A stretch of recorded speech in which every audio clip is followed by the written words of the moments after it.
రాబా Sunday రేబో వి speaking thugs. మన భాషలో మాట్లాడగలుగుతాం, ప్రవచనాలు చెప్పగలుగుతాం, దర్శనాలు చూడగలుగుతాం, కానీ స్క్రిప్చర్ సంపూర్ణముగా ఫుల్ఫిల్ అవ్వట్లేదు.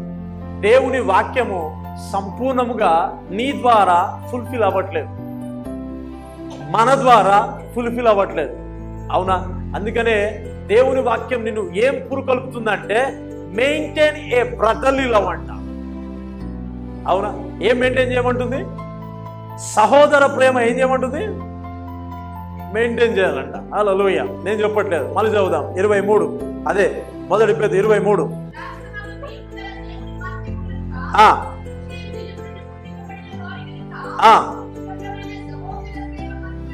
నిష్కపటమైన సహోదర ప్రేమ.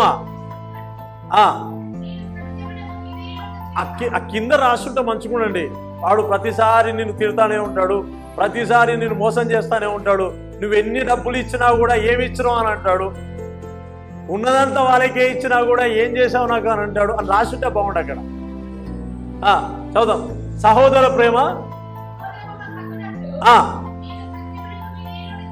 ఏం చేయాలంట? ఏది ఏమైనా ట్రూత్ ఈజ్ ట్రూత్స్.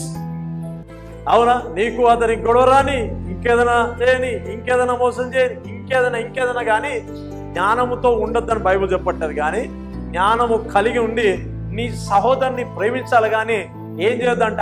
ద్వేషించొద్దంట. హల్లెలూయా. అర్థమైతే ఓకేనా? నీ సహోదరుని ఏం చేయాలంట? ప్రేమించాలంట, కానీ ఏం పెట్టుకోద్దంట? ఈ కోపం కాస్త ఏమైతే తెలుసా, నా లో అయితే ఏమైతే తెలుసా, కన్వర్ట్ టు ద దేనికి మారుతుంది? ద్వేషానికి మారుతుంది.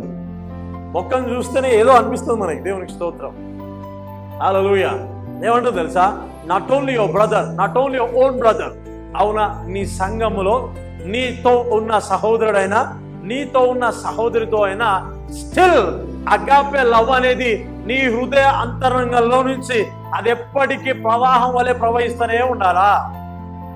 హల్లెలూయా. అది ఎన్ని అడ్డంకులు వచ్చినా ఆపజాలనిది అగాపే ప్రేమ. దేవునికి స్తోత్రం. హల్లెలూయా. నెల రోజులు నువ్వు ఇష్టానుసారంగా ఉండి, అంటే ఉన్నవని నేను చెప్పట్లేదు, కానీ కొన్ని విషయాల్లో బలహీనతలో పడిపోయి నీవు కూడా కన్నీరు గాచి ప్రభువా ఒక్కసారి నన్ను జ్ఞాపకం చేసుకో అని అంటే, నేను చెప్తున్నాను మళ్ళా నేను గాడ్ రేజ్ చేస్తాను.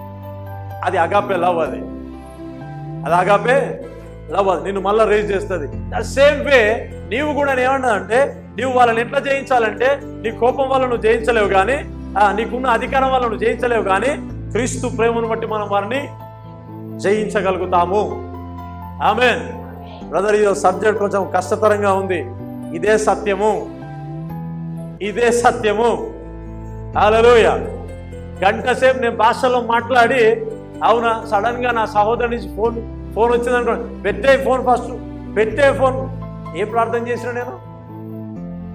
చెప్పండి, ఏం ప్రార్థన చేసినా? నీకు చెప్పినా కానీ, నాకు ఫోన్ చేద్దాం చెప్పాను కానీ ఎందుకు చేసావు కాల్? నేను ఏం ప్రార్థన చేసినా?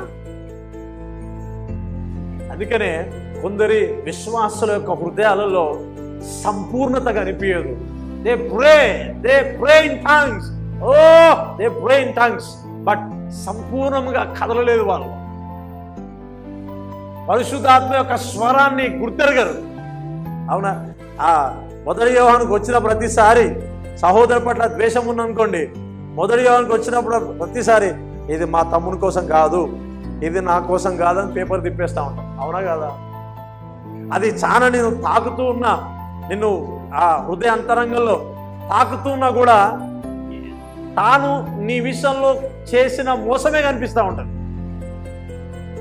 నేను కూడా ఒక 3.5 సంవత్సరాలు ఒక అతనికి ఎంత ప్రయాసపడాలో అతన్ని ప్రయాసపడ్డా. అవునా? ఎంత ఇన్వెస్ట్మెంట్ చేయాలో అంత ఇన్వెస్ట్మెంట్ చేసిన. Is a blind man. అంత ఇన్వెస్ట్మెంట్ చేసిన 3.5 సంవత్సరాలు. అవునా? యూరిన్కి వెళ్ళినా కూడా ఎన్నోసార్లు క్లీన్ చేసిన. నేను ప్రతి విషయాన్ని పట్టించుకున్నా. మనీ ఇచ్చిన, ఫుడ్ ఇచ్చిన, ఎవ్రీథింగ్ గాడ్ ట్రైన్డ్ మీ. దేవుడు నాకు ట్రైన్ చేశాడు. ఎవ్రీథింగ్ అన్ని చేసిన. అవునా? దైవజనులు కానీ పిలువబడుతున్న వాళ్ళు కూడా నన్ను ఏమన్నానంటే, వదిలే బాబు, ఎందుకు వచ్చిన బాధ అని అన్నాను. కానీ క్రీస్తు ప్రేమ, పౌలు అంటాడు, క్రీస్తు ప్రేమ నన్ను బలవంతము చేయుచున్నది అని అంటాడు. అవునా? ఆయన కూడా నాకేమొచ్చింది తెలుసా, ఏం రివార్డ్ వచ్చింది తెలుసా, నన్ను ఏం చక్కగా చూసుకోలే, నా విషయంలో ఏం పట్టించుకోలే, నన్ను ఇట్లా వదిలేశాడు, నన్ను అట్లా వదిలేశాడని పేర్లు వచ్చాయి. అవునా? నేనేమంటాను తెలుసా, ఏదైతే తన విషయంలో ప్రభు నన్ను వాడుకున్నాడో ఆ ఆశీర్వాదమే ఇప్పటికీ నన్ను నడిపిస్తూ ఉన్నాను. హల్లెలూయా. నీకు అర్థమైందని నేను అనుకుంటా ఉన్నాను. ఏమంటాను తెలుసా, నీ సహోదరు విషయంలో నువ్వు ఏదైతే వెచ్చించావో దానికి రివార్డ్ ఇచ్చేది గాడ్ ఒక్కడే. ఆమేన్. హల్లెలూయా. మళ్ళీ చెప్తున్నా, అర్థం చేసుకోండి. నీ సహోదరి విషయంలో ఏ విషయంలో అయితే నువ్వు ప్రయాసపడి నీకు మరలా వెనక్కి తిట్లు శాపనార్థాలు వచ్చాయో దాన్ని బట్టి నీ ఆశీర్వాదం ఉండదు, కానీ దేవుడు ఒక్కడే దానికి రివార్డ్ ఇస్తాడు. ఆమేన్. హల్లెలూయా. సో వారిని బట్టి నీలో ప్రవహిస్తున్న పరిశుద్ధాత్మ యొక్క ప్రేమ ప్రవాహం అనేది ఆపుకోవద్దు. దేవునికి స్తోత్రం. హల్లెలూయా. నేనేమంటానంటే, నిన్ను ఈ భూమి మీద తన ప్రేమ ఎలాగున్నదో నీ ద్వారా కనపరచాలని, మన ద్వారా కనపరచాలని ప్రభు చాలా ఇష్టపడుతూ ఉన్నాడు.